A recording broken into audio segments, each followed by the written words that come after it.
trabaho kung ganyan. Niloloko mo kami man na.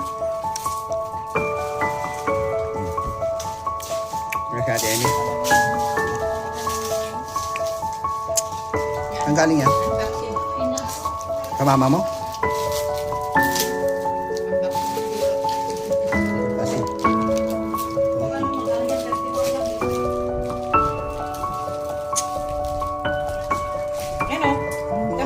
Ang laki-laki naman yan.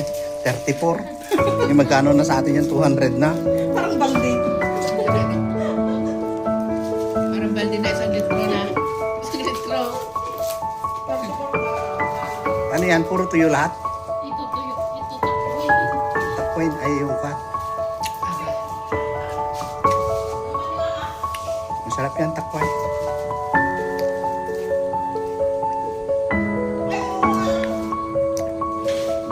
Marami sa inyo yan?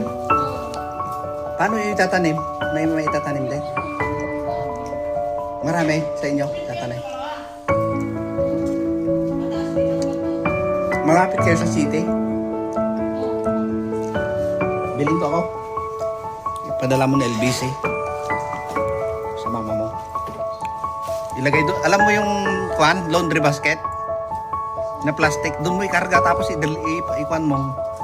Ganun pinag-deliver nila galing ng Bisaya yata yung ko, saging ko.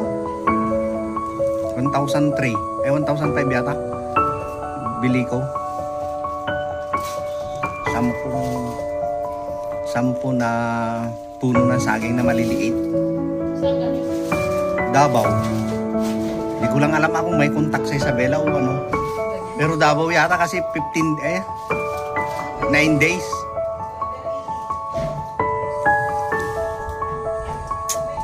Busy si Ate Amy yung sa cellphone niya. Ang dami yung chat niya.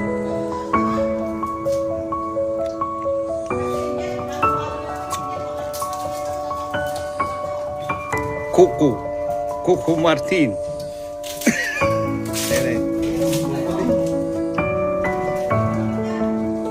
Bakit tumataas na sugar ng anak mo? Kaya sabi nila nagkakaedad na.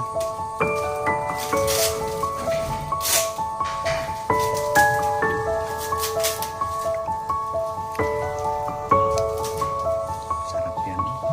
Sakway.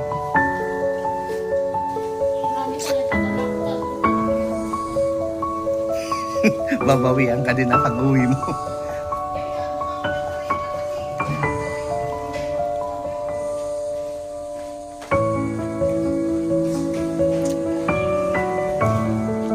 Mani, lagang saging, si Ate Amy. Merienda guys. Ayan na daw.